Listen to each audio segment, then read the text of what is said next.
how good this makes us feel right now. Thank you.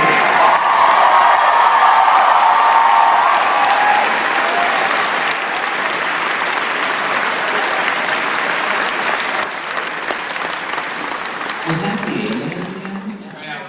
Oh, by the way, you're the only people who get to see that alien. We're not showing it to anybody else. It's not going in the marketing materials, so you get the only glimpse. So everyone's going to ask you, what did it look like? Was it scary?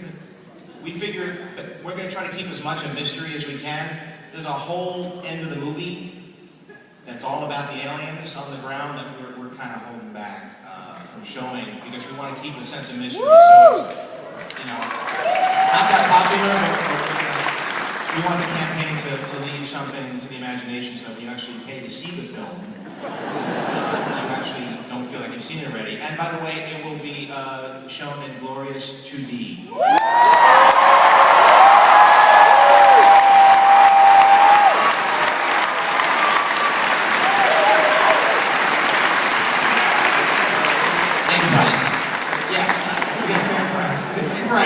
It's 3D. No. So yeah, come early and often and help us fight through a competitive summer. So if you want to see movies shot on film in 2D, let the theater owners know that the fans still think 2D's not dead yet.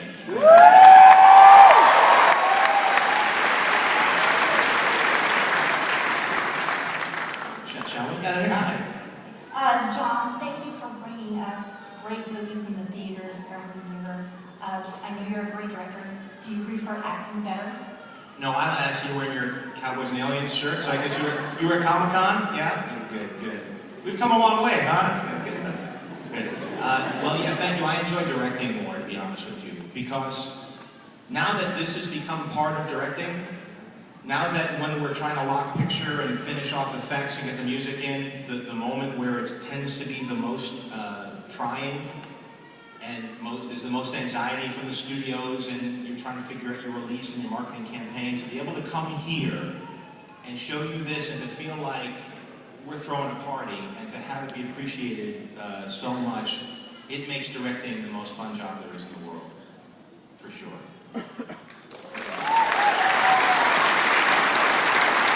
John, thank you for bringing Daniel Craig and Harrison Ford together, and also bringing in one of my favorite actors, Sam Rockwell.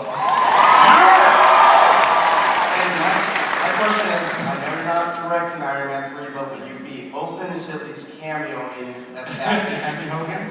Yeah, I love Shane Black. I'm not familiar with the work of the writer that they just announced that they hired, but I'm very grateful for the opportunities that I've had with Marvel. It's introduced me to all of you, and now we move on together, and they're moving on in their own direction. So I continue to be supportive of them, and I can't wait to hear what they have in mind. I'm of course open to anything. I love that franchise, and I love those guys. Hey, were you guys purposely avoiding using historical figures like, say, having Doc Holliday and Wyatt Earp teaming up on an alien? Absolutely. Absolutely, we're avoiding that. No, we wanted to be someone we wanted to be people you can relate to. In fact, we should talk about the Western. There's a long history of cameos, and there's no small parts in a Western.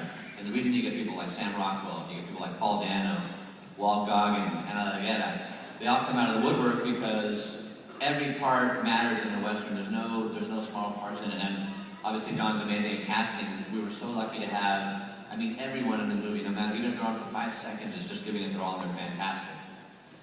Yeah, and I think that part of that, making too many historical figures in it, it starts to feel cute, and we wanted the humor. You guys got it. You guys are the first audience to really see what this movie is about and where the fun is. The fun isn't in making fun of the fact that they're in a Western. The fun is about it blowing their minds and trying to wrap their heads around what they're experiencing and how do these small people fight against such long odds with such superior technology. That's the fun of this film. And I think by peppering in cute cameos of historical figures, I loved it in Deadwood, but I think in this film it would have interfered and make it a little less mythic.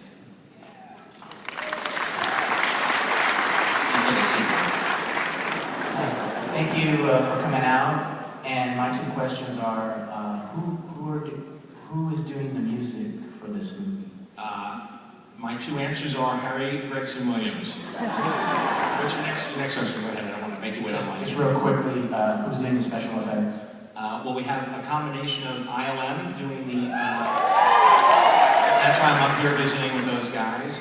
The best. Roger Guyette is the supervisor, and the people who are doing the physical stuff, the puppet work and all the practical, is a shop called Legacy, which are the people who were formerly Stan Winston Studios. I'm from New Mexico, and there's been this big controversy in our state about tax incentives for movies, and this discussion that like Avengers will be pulled from filming in the area. I was wondering, since you shot in Santa Fe, if you can speak to things like tax breaks in New Mexico and how that affects the industry coming into our state. Well, first of all, we couldn't have made the movie we couldn't have put as much dollars on the screen as we did if we had not gone to New Mexico. Conversely, we were there for 3 months, giant crew, all of us there spending a ton of money, so I really think it's mutually beneficial and I hope it'll continue. And I'll say also that part of, we shot in a combination of California and New Mexico. I'm in a place in my career where I don't really chase the tax breaks. We went with New Mexico primarily for the look of it. We really liked it, and to film in the summer, it worked very well for us. There's a really good film infrastructure. We built a lot of our sets in California. I think it's the tax break situation is a tricky one, because I don't think that the film quality should be compromised by chasing tighter margins. But if it's best for the film, as it was in our case to shoot a combination of LA and New Mexico, I thought it was great. Rather than doing CG set extensions, you really had beautiful landscapes and a great community of filmmakers there in New Mexico as well. But California, I think I prefer shooting here when I can as well. And unfortunately, this is going to be our last question.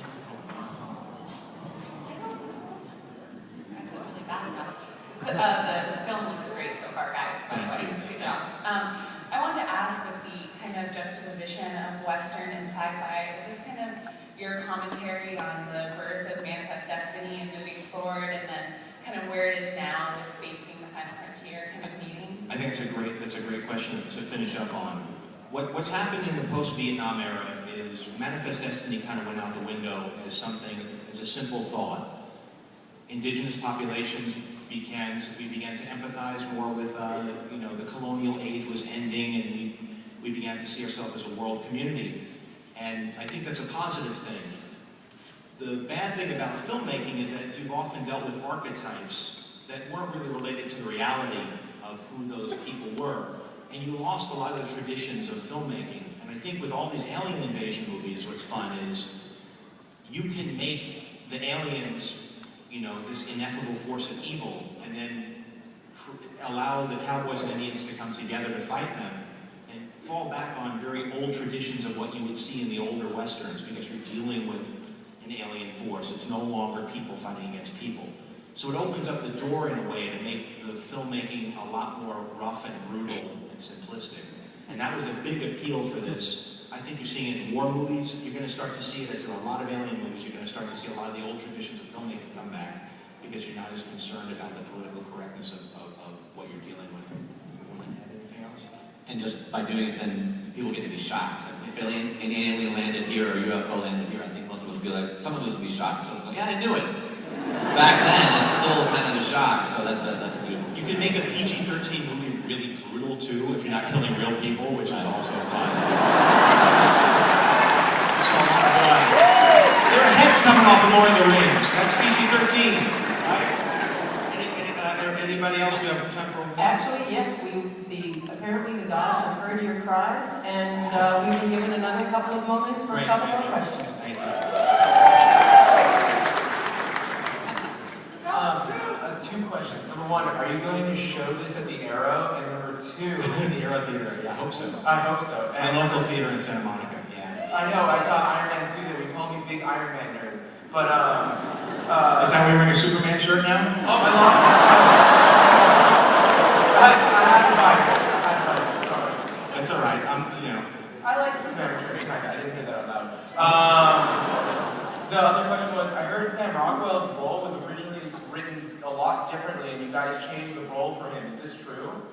Both written for a different purpose? I think they all were written a lot different. They were all very involved. Certainly Harrison's role was different. I mean, you always do that. Once you put a face to the roles you're casting, you inevitably want to make sure that you are tailoring it to their voice as much as you can, even if the structure of the story doesn't necessarily change. So everyone was very involved in making sure that the characters' voices was something created by all of us. So for the last couple of minutes, should we do speed round? See how many we can answer really quickly? Let's do speed round. Yes or no preferred. Okay. Hi. Yes. I just want to say, first of all, screw Family Guy. You should be in your movie. Good polite golf applause. I want to ask you, was it hard to have a guy like Harrison Ford, who was Indiana Jones all those years, to put him in a new Western and try to get him as a new character? I don't know if you got, his hat's different, looked like Craig had his hat. I don't know. Yeah, it did look a lot like Craig had his hat. Right. There was a lot of that going on. Harrison was going to wear chaps, then he saw Daniel's chaps. He said, okay, he gets to wear the chaps. He was well, he's a horseman, he has his own ranch, so he had a lot of strong opinions about Westerns, but the only Western he was in was the Frisco Kid. And I said to him, I think we could beat it. I think we could beat that one. Excellent. Quick question about the working with the special effects in this movie versus Iron Man, and what's the truth behind the Iron Man mask that you gave out? Howard Stern, the mask we'd sent to Howard Stern actually had components of it that were on camera, and he's giving me a really hard time saying I gave him a fake mask that was a giveaway item that was made by some prop house. So it really was a real mask. And to work with a combination of digital and practical effects, which I did on Iron Man, is we kept that same methodology for this, and we didn't start it. It's good to have Steven working on this. They did the same thing on Jurassic Park, and I think that movie still holds up because of it. Hi, the movie looks really good, by the way.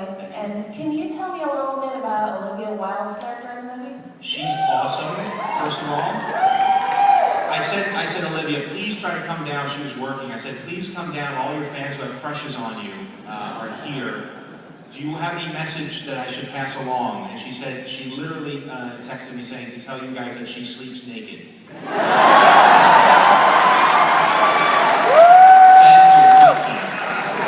She's the best, though. She's wonderful. Her character is somebody who's a little bit more in the know than she seems to be, and she's a key to the film in many ways, one of the main characters. One last question, I see. Yeah, I just want to say I love the movie. I love alien tag movies. Battle LA, I loved it. I just got Skyline. I can't wait for Cowboys and Aliens. My question to you, though, is if you could do another comic book movie, who would you do? I would like to play Gru someday. That's my dream. Sergio Aragonés. Thank you. I think I'd want to do Bazooka and do a movie. Bazooka Joe? Bazooka Bubblegum. Oh, Bazooka Joe. I can play more. Thank you all very much.